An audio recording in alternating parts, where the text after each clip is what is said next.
Assalamualaikum warahmatullahi wabarakatuh. Alhamdulillahirabbil alamin. Allahumma shalli ala Muhammad wa ala ali Muhammad. Hari ini kita akan masuk ke tafsir surat Ali Imran ayat 121 sampai 123. Ini adalah kisah tentang pertama kali kemunafikan itu muncul ke permukaan, yaitu di tahun 3 Hijriah di mana perang Uhud terjadi.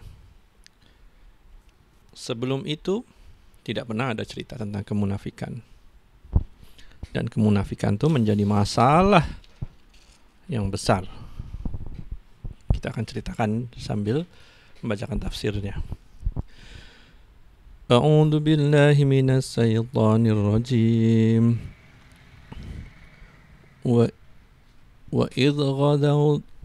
وَإِذْ غَدَوْتَ مِنْ أَهْلِكَ تُبَوِّئُ الْمُؤْمِنِينَ مَقَاعِدَ لِلْقِتَالِ. Dan ketika kamu Muhammad SAW berangkat pada pagi hari dari keluarga kamu dan kamu tempatkan orang-orang mukmin di beberapa tempat untuk berperang. Nah, pendapat Ibnu Abbas ini betul-betul adalah peristiwa perang Uhud. Ingat, tanpa ilmu tafsir kita nggak tahu nih. Tahu-tahu disebut berangkat pagi-pagi untuk menempatkan diri sebelum berperang. Kalau kita tidak belajar ilmu tafsir, kita nggak tahu sama sekali ini apa sebenarnya. Betul nggak? Nah, Wallahu sami'un alim, dan Allah Maha mendengar dan Allah Maha mengetahui.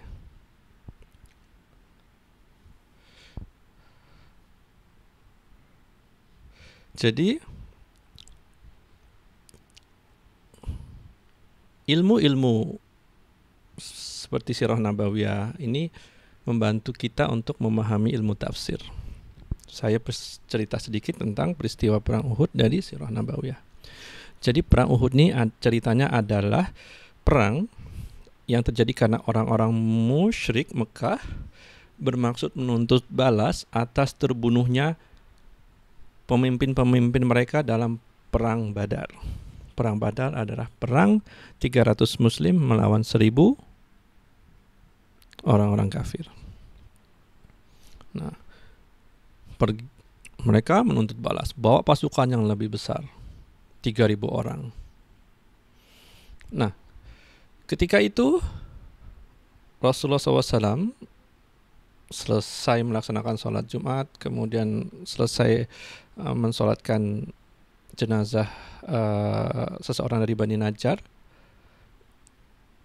Rasulullah SAW dapat info tentang pasukan yang berjumlah 3.000 datang dari Mekah menyerbu Madinah. Dan berdiskusilah mereka. Kita nih mau gimana strateginya? Kita mau perang dalam kota saja. Kita punya keunggulan. Kita tahu kota ini setiap gang-gangnya kita tahu. Kemudian kita bisa naik ke atas rumah, lempar batu untuk menghujani kaum-kaum kafir. Atau kita mau berperang di luar kota saja supaya kota ini aman. Macam-macam pendapat orang tua, pendapat yang muda, sampai akhirnya pendapat yang muda diambil, yaitu mereka akan mencegat kaum kufar Quraisy ini di luar kota, di Uhud, di sebuah bukit yang luas. Kalau teman-teman pernah pergi umroh atau haji, teman-teman bisa melihat bukit Uhud yang menjadi saksi peperangan yang terjadi di atasnya. Oke. Setelah diputuskan, Rasulullah SAW bergerak mengambil baju perang. Kemudian pagi-paginya meninggalkan kota dengan 1000 pasukan mukmin. Lalu terjadilah peristiwa yang menghancurkan moral pasukan yang hendak berperang ini. Ketika Abdullah bin Ubay, gembong pemimpin munafik, menyatakan, saya nggak gabung, saya tarik 300 pasukan yang bersama saya mau tinggal di dalam kota saja, sebab pengalaman saya mengatakan perang ini sebaiknya dilakukan di dalam kota. Sebelumnya sudah diputuskan mereka bergerak keluar kota atas pendapat yang disampaikan oleh golongan muda mereka. Saya nggak mau.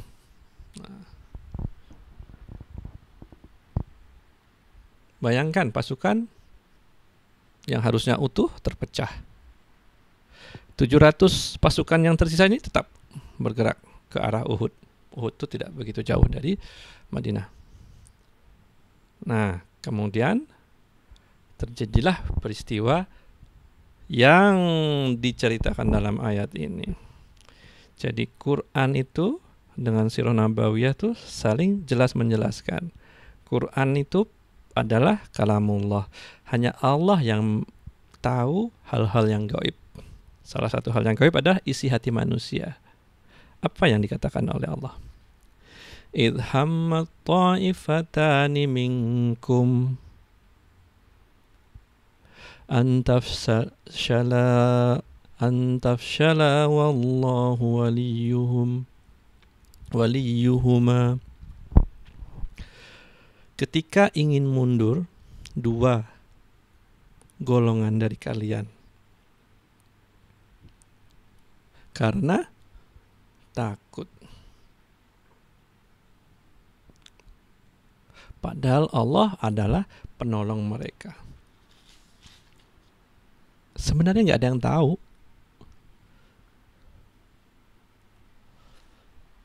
Sebenarnya nggak ada yang tahu bahwa golongan itu mau mundur, tapi kemudian nggak jadi. Nah, di hadis riwayat Bukhari meriwayatkan dari Sufyan telah menceritakan kepada kami bahwa Umar pernah berkata, aku pernah mendengar Jabir bin Abdillah mengatakan, ayat ini turun berkenaan dengan kami. Kami terdiri dari dua golongan, yaitu Bani Harisah dan Bani Salamah. Nah, mereka tidak senang ketika ayat itu diturunkan, membuka apa yang telah mereka rahasiakan bersama. Jadi mereka malu, secara manusia mereka malu. Pada saat itu mereka sebenarnya mau mundur mengikuti 300 orang yang dibawa oleh gembong munafik. Kenapa mereka takut? Karena pasukan mereka tinggal 700 orang dan akan berhadapan dengan 3.000. 1 melawan 3. Di sini Allah menyatakan bahwa Allah penolong mereka. Wa 'alallahi falyatawakkalul mu'minun. Karena itu hendaklah kepada Allah saja orang-orang mukmin bertawakal. Orang-orang mukmin kalau disuruh perang. Sebab mundur dari peperangan adalah dosa besar. Allah yang menyelamatkan hati mereka. Ketakutan mereka berubah sedikit demi sedikit menjadi lenyap. Sehingga mereka akhirnya selamat pergi ke medan peperangan. وَلَقَدْ نَصَرَكُمُ اللَّهُ بِبَدْرٍ وَأَنْتُمْ أَذِلَّةٌ. Dan sungguh Allah telah menolong kalian di perang Badar, perang yang terjadi sekitar setahun sebelumnya. Dan kalian tuh lemah. Untuk membayangkan kelemahannya adalah pasukan Badar tuh 300 orang melawan 1.000. Pasukan ini tidak bersenjatakan penuh karena mereka cuma pada asal muasalnya mau mengambil harta dari karavan-karavan dagang, kafilah dagang Quraisy. Tidak siap untuk berperang. Fattaqullaha la'allakum tashkurun. Maka bertakwalah kepada Allah supaya kalian bersyukur. Jadi ceritanya adalah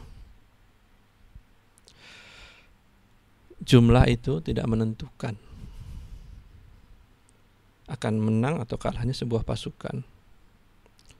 Perlengkapan itu juga tidak menentukan. Secara khusus Allah mengatakan kepada muslim, kalian kalau disuruh perang, perang aja. Urusan menang kalah itu urusan belakang.